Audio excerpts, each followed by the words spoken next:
예, 시황맨의 주식 이야기 오늘의 증시 브리핑 시작하겠습니다.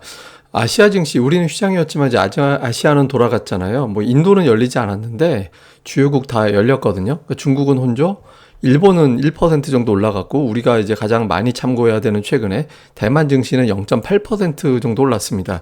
그러니까 주요 재료는 주말에 미증시가 올랐기 때문에 기본적으로 이제 플러스 낼 수 있는 그런 환경이 만들어졌고, 반면에 이제 중국의 경제 지표가 부진했거든요. 그래서 좀 밀릴 수 있는 재료가 없지는 않았는데 곧바로 또 중국이 이제 금리 인하 재료를 갖다 던지면서 이 중국발 경제 지표 부진은 어느 정도 상쇄시켜주는 그런 역할을 했습니다. 그래서 미증시가 올라갔던 거를 어느 정도 반영할 수 있는 그런 상황이 만들어졌고, 특이한 건 이제 일본 증시인데 일본이 오늘 1% 이상 올라가면서 연간 기준으로 플러스로 전환이 되는, 그러니까 아시아 증시도 마찬가지로 글로벌 증시에서 플러스 난 나라가 별로 없는데 일본이 어쨌든 플러스로 돌리는 이제 그런 모습이 나왔습니다. 오늘 좀 가장 주목을 많이 받은 게 중국의 경제 지표였는데 예상보다 부진했습니다. 산업 생산 전년 대비 3.8% 예상보다 이제 부진하게 나왔죠. 그 다음에 소매 판매 같은 경우는 2.7% 예상이 4.9% 뭐 5.0% 이제 제각각이었거든요. 그러니까 이제 그리고 고정자산 투자는 5.7% 예상했던 게 또 6.2에서 6.3 요 정도 왔다 갔다 했는데 그 대부분의 지표가 예상했던 것보다 부진했거든요. 특히 이제 소매 판매 같은 경우는 이제 꾸준하게 증가되는 그런 모습, 두 달 연속해서 전년 대비 뭐 지금도 뭐 감소한 건 아니니까 플러스 성장한 건 맞는데, 그러니까 증가폭이 조금씩 좀 둔화되는 그런 조짐이 좀 있죠. 소매 판매라는 거는 일반적인 어떤 상품점 뭐 이런 가게라고 우리가 보통 표현하는 데에서 제품이 얼마나 많이 팔리느냐 뭐 이런 걸 이제 보는 건데, 증가되는 폭이 되게 주춤해졌잖아요. 그래서 중국 사람들이 소비를 좀 덜 하고 있구나 이런 거를 보여주는 거죠. 실제로 보면 이게 이제 오늘 블룸버그에 나온 기사인데 뭐 스포츠 의류 뭐 이런 업체 쪽에서 얘기하는 게 주문이 한 30% 정도 줄었다라는 거예요. 그리고 이제 또 다른 곳에서는 크리스마스 관련된 뭐 장식이라든가 뭐 이런 거 있잖아요. 크리스마스 트리 이런 거 상당 부분 다 중국에서 만들거든요. 근데 그것도 주문이 지금 한 30% 정도 줄었는데, 그래서 올해 목표가 최소 작년도 정도 유지하는 게 현실적인 목표다. 그러니까 이런 이야기가 나오고 있거든요. 그래서 중국 사람들의 소비가 좀 줄어들고 있다. 경기 둔화에 대한 걱정이 있긴 한데, 다만 이제 앞서 말씀드린 대로 중국이 이제 금리를 0.1%포인트 인하를 해서 그러니까 부양으로 이거를 좀 채우려고 하는구나라는 점이 부각이 돼서 지표 부진이 그렇게 심각하게 주식시장에 영향을 주지는 않은 그런 모습을 보였습니다. 그리고 오늘 이제 또 하나 재밌는 게 뭐가 있냐면 이제 헤지 펀드들이 헛짓을 하고 있다 뭐 이런 어떤 내용들이 나온 건데, 이게 이제 보여드리면 이게 그 막대 그래프가 뭐냐면 선물 매수 매도 이거 얘기하는 거예요. 그러니까 아래쪽으로 내려가면 선물 매도, 하락 방향 베팅을 많이 했다라는 거거든요. 3월에 선물 매도를 늘렸다가 시장이 실제로 빠졌잖아요. 이 선으로 보고 계신 게 이제 S&P 500 지수인데 선물 매도했더니 시장이 빠졌고, 그 이후에도 요 구간에서 선물 매도를 늘렸더니 또 주식시장이 빠졌잖아요. 최근에 시장이 올라왔죠. 올라왔는데 여기서 헤지펀드들이 선물을 어마어마하게 매도 포지션을 잡았다라는 거예요. 그래서 이게 이제 잘난 척하고 올해 수익을 많이 냈는데 이번에 한 방에 손실이 엄청나게 커지고 있다. 그래서 헤지펀드가 지금 뭐 당황하고 있는 거 아니냐 뭐 이런 어떤 취지의 기사였거든요. 그러니까 이거 좀 두고 봐야죠. 그래서 이게 결과적으로 이런 매도 포지션이 승리를 할 건지 아니면 헤지펀드들조차 예상하지 못한 반격이 시작되는 건지 요거 이제 조금만 더 보면 될 것 같은데, 현재까지로는 한 2달 가까이 계속해서 좀 손실이 커지고 있는, 갈수록 매도 포지션은 계속 키우고 있는데 지수는 계속 또 올라가고 있거든요. 그래서 이것도 이제 상당히 중요한, 헤지펀드가 여기서 항복을 하느냐 아니면 결과적으로 얘들이 이기느냐, 이것도 되게 중요한 관전 포인트가 될 것 같습니다.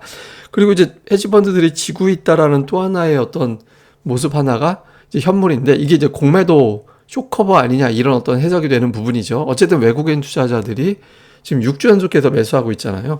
그러니까 근데 지난주에 매수가 되게 많이 줄었거든요. 지금 뭐 늘어나던 추세에서 갑자기 뚝 떨어졌는데 현재까지로는 지난주에 만기였으니까, 그러니까 만기가 있으니까 좀 줄인 거 아니냐? 그러니까 이렇게 이제 해석이 되거든요. 근데 여기서 만약에 이번 주에 매도로 바뀐다면 제가 이제 앞에 보여드렸던 이게 얘들이 이제 여기까지 져주는 척 했다가 이제 뒤집는 쪽으로 혹시 가는 거 아닌가? 시장이 크게 하락하는 거 아닌가? 이런 또 걱정이 불거질 수 있기 때문에 이번 주에 외국인 투자자들의 매수가 계속해서 이어져서 도저히 안 되겠다, 그냥 위로 올릴 수밖에 없다, 그러니까 이런 분위기가 이제 만들어지는지 이번 주 수급이 그래서 상당히 중요하다 이렇게 봐야 될 것 같습니다. 주요 이슈들을 좀 살펴보면 인플레이션 정점을 만든 단 하나의 재료를 꼽으라 그러면 단연 국제유가 에너지 가격이잖아요. 그래서 지금 에너지 가격이 그나마 하락해 있는 상태인데 이게 또 올라가 버리면 이제 인플레이션 정점론이 급격하게 뒤집어질 수도 있거든요. 그래서 지금 91달러까지 조금 빠지긴 했는데 아시아 증시 돌아갈 때 국제유가가 올라가지 않고 90달러 전후에서 어쨌든 버텨주고 이왕이면 90달러 밑으로 가느냐 미증시에서 확인이 필요하고요. 그 다음에 이제 반도체주. 지난 주말에 반도체주가 많이 올라서 오늘 우리 증시 개장했다라면 한 20% 이상 올라갔을 가능성이 높은데 20포인트 이상. 근데 이게 오늘 만약에 또 반도체주가 빠져버리면 우리는 아무것도 아닌 게 돼버리잖아요. 최소한 버텨주는 정도 흐름이 나와줘야 주말에 미증시가 아무리 좋았어도 반도체주가 오늘 빠져버리면 화요일 첫날 증시에서 우리는 별로 이제 별다른 어떤 이익이 없는 그런 형태가 되거든요. 그래서 업종별 변화 중요하고요. 그 다음에 이제 역시 외국인들의 수급, 6전적 매수를 했다라는 것도 중요해서 7주까지 갈 거냐. 또 하나는 매수할 때 종목이 뭐가 될 거냐. 그러니까 기존에 세 개를 집었던 게 전기전자, 자동차, 2차 전지였잖아요. 근데 지난주에 전기전자 쪽은 매도로 바뀌어 있는 상태가 돼버렸죠. 근데 이 구도가 다시 3인방 매수로 계속 갈 거냐 아니면 어느 업종 자체가 교체가 될 거냐.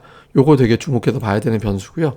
그 다음에 이제 2500포인트 안착이 되기 위해서는 역시 주도주가 뭐가 되느냐. 그러니까 수출 관련된 경기 관련된 종목군들이 주도주가 되면 2500에서 2600까지 가는 흐름이 나올 수 있게 되는 거고 그게 되지 않는다라면 증시는 박스권 이 정도의 흐름이 나올 수 있게 되거든요. 그래서 이 흐름이 좀 돌아가는 구도, 요것도 좀 그 어떤 업종이 시장을 주도하게 될지 요것도 되게 중요한 포인트로 화요일장에서 봐야 될 것 같습니다.